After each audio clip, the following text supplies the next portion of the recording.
All right, everybody. It's just after 1 o'clock. I appreciate everybody moving an hour later for us, and we'll get going with Coach's weekly press conference. And Coach, if you would just kick us off with a recap of the Missouri State win, and then looking forward to Game 12 at Liberty. Yeah, sure. Exciting win for us this past Saturday. Great opportunity. To go 6-0 finally, get that game under our belt, and undefeated at home. That was big. Missouri State. To Coach Beard, those guys presented a big challenge for us throwing and catching the football. They did an outstanding job. I thought for us, it was one of the more complete games when we played 4 quarters the entire year. It wasn't pretty all the time. There was some up and down throughout the course of the game, but one thing about our team, we overcame a ton of adversity. And that's one thing I'm most proud of this team about is just the way they continue to overcome and keep riding the emotional roller coaster, as we say in our building, of what a game and what a season looks like. And they did that and got a chance to get the win. Liberty, really good football team. We tell these guys all the time, you do not need to look at anybody's record in this conference. All these teams are very capable of beating one another. You see Liberty, you see big physical football team present a ton of different variations of problems on both sides of the ball. Really talented team. You can see the quarterback does a really good job of executing their offense.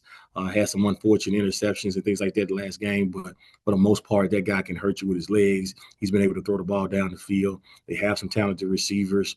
Their running back is playing lights out this last half of the season. Just athleticism all over the field.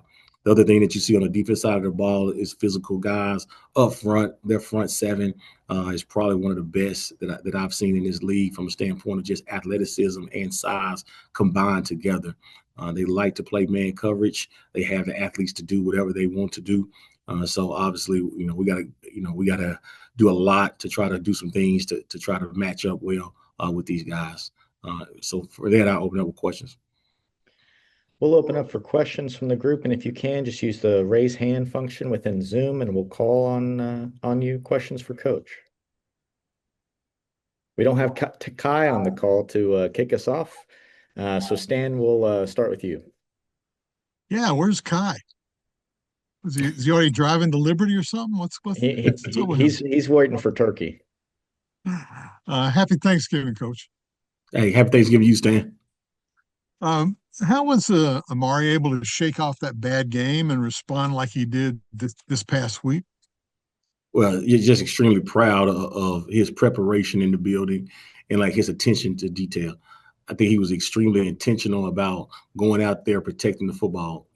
There were some decisions that he made. I know the previous week that he wished he could get back. I think this week what you saw was a guy a little bit more careful, a little bit more intentional about not making those throws and not taking those chances if he didn't absolutely feel comfortable with it. We talked about him being aggressive to the run and being able to understand where his checkdowns are if he doesn't feel comfortable about people being in certain spots on the field. And he applied that all week in practice. And all you saw was a reflection. What we saw all week in practices was being intentional, and then it happened in the game. Is it just kind of a maturation process for him? I think so. I think he's still a young player. I think he's still obviously young in our system. We're in the first year. Like he's still growing and trying to figure out some things as far as when to take those chances and when not to take those chances. It's probably, to be honest with you, that game the previous week was probably one of the biggest games of his career as a college football player, with so much being at stake and so much being on the line.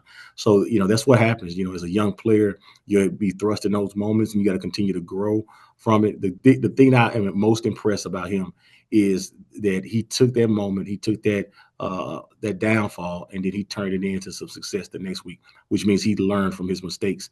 And that's what you want all young people to be able to do. You want them to be able to learn from their mistakes and go out there and not do the same thing over and over. And no turnovers, along with accounting for 6 touchdowns. I think we can all say I think he learned a lot from that game. That's not a bad week of work. Right.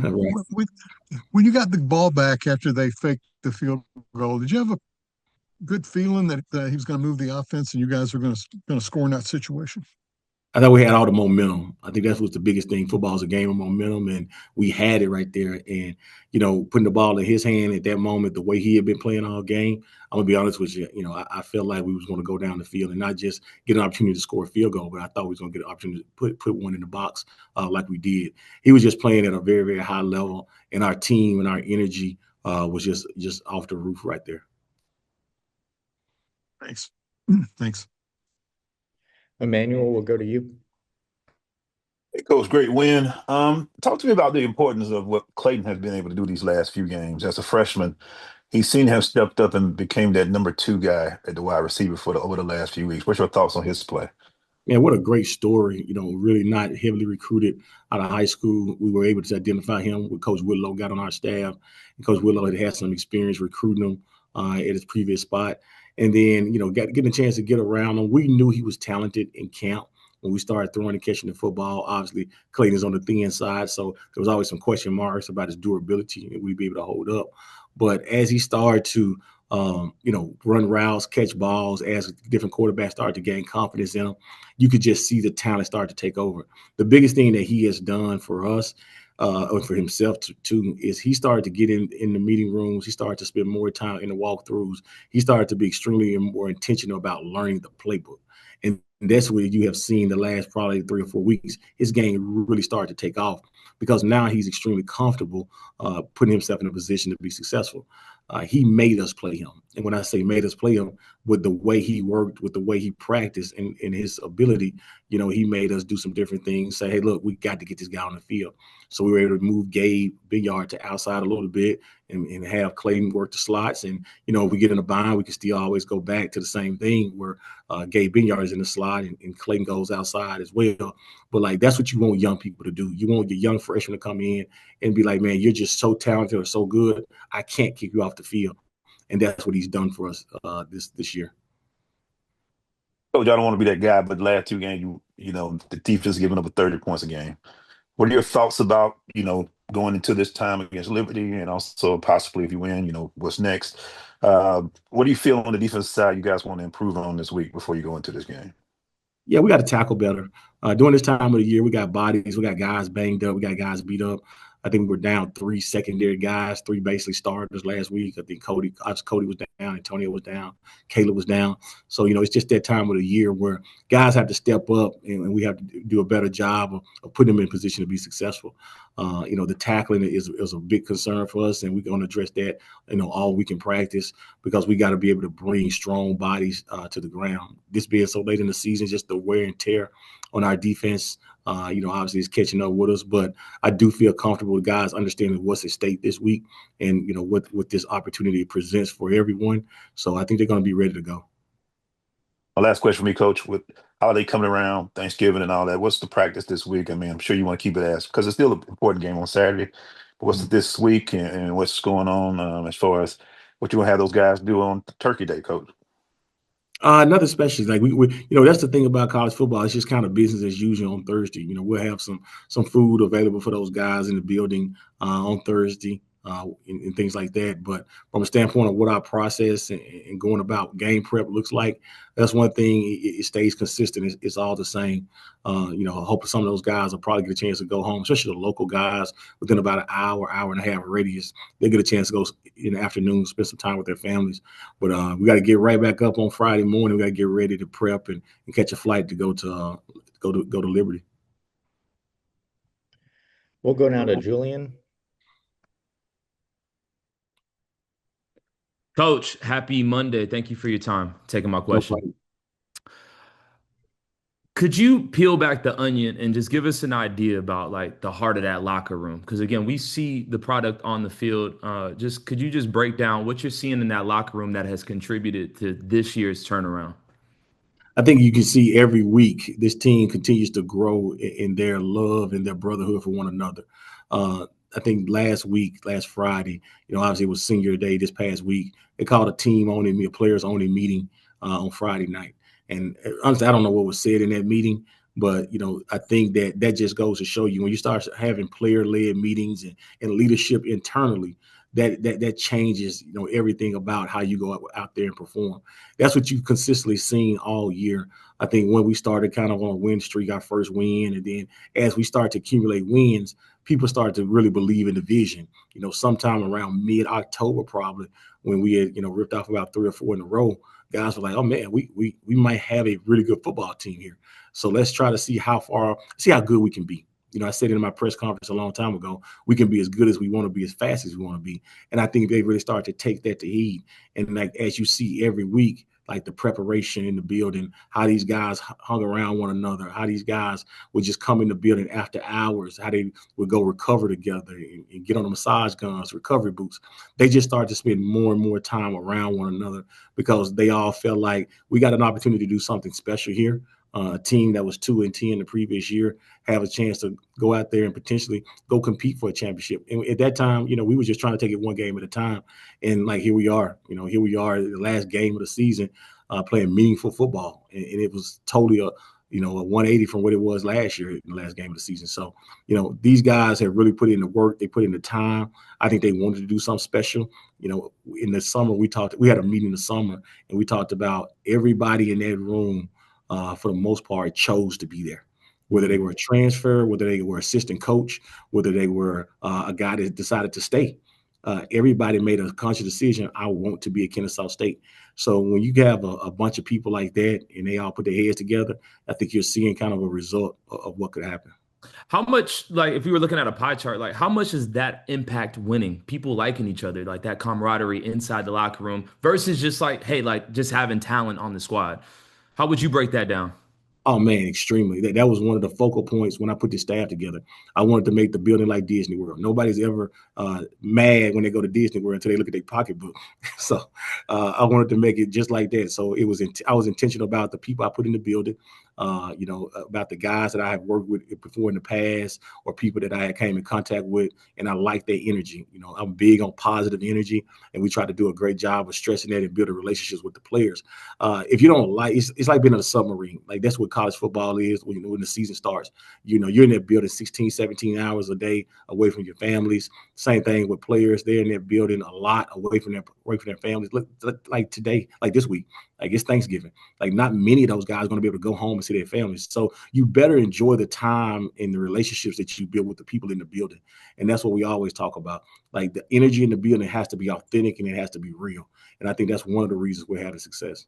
It's one thing to implement that type of strategy in the beginning, but just from your perspective, seeing that implementation actually bear fruit means what?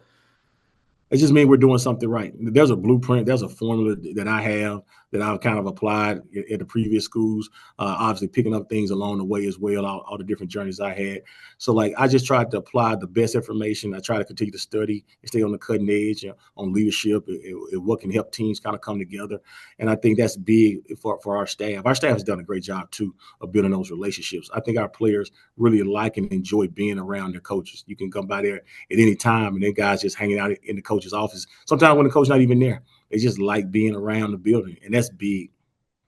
My final question, and I appreciate your time, Coach. This is the holiday week. This is the time where we sit back, we think about the things that we're grateful for. When you talk about this season in particular, man, what is one thing that you're most grateful for in this team at Kennesaw State? Yeah, I'm thankful for the opportunity to have come to Kennesaw State and really, a university, athletic administration, or school administration trusted me to put together a team and then giving me the resources to the best of their ability to try to put together the team that we put together. Respect. Thank you so much for your time. Thank you. Questions for Coach? I see Kai has joined us. Yeah, Coach. Sorry I'm late, and happy Thanksgiving week. But Coach, there's a couple different scenarios in which the conference could play out over the next week. Do you actively try to get guys to not scoreboard watch or buy too much into what goes on outside of their control? We only got one scenario that we talked about, and that's win the game on Saturday. We intentionally talked about it this morning. I don't really care about any other scenario that goes on. The only thing that matters to us is, like, go out and win the game, and that's all that really matters. If they do that, all their hopes and dreams come true. Coach, you referenced the last week of last season, which was somewhat of a low point for the program at the end of a low year. Is that something that's been brought up among some of the older guys who are around for that? Yeah, not really. Nobody really talks about that, to be honest with you. I just know, to have an opportunity to play a game of this magnitude, the last game of the season is usually not the norm. Usually by the last game of the season, it's kind of, everything is kind of is what it is. You kind of got a good idea of who's going to play in the championship game, or, who's going to, obviously who's going to bowl and who's not, those kind of things. But for the last game of the season, for you to still have your goals intact, it's the equivalent. You couldn't have wrote a better script. It's the equivalent of playing 4 quarters. It's the equivalent of talking about finishing the job that you started. Coach, you go up against a another coach who's had a lot of success in college football in general and the Group of Five level. What is there to expect from a Jamie Chadwell coach team? Well-coached, disciplined football team. Coach Chadwell has been, at a lot of different stops in his career. He's been a head coach for a very, very long time, had a lot of success. And like when you're dealing with guys that have had success, they've seen it all. They've seen the ups and the downs. It's a little bit of an off season for him. I know he's probably a little disappointed, but man, he's a pro. He's a professional, and he's going to have his team ready to play. And them guys going to come out there. I know it's going to probably be senior day for those guys as well, and they're going to be determined not to end their careers on a losing note. Thank you, Coach. Thank you. Anything else for Coach Mack? All right, thank you, Coach, and hope everybody has a good Thanksgiving, and we'll see everybody later on. Thank you, guys. Thanks, guys. Thanks, Coach.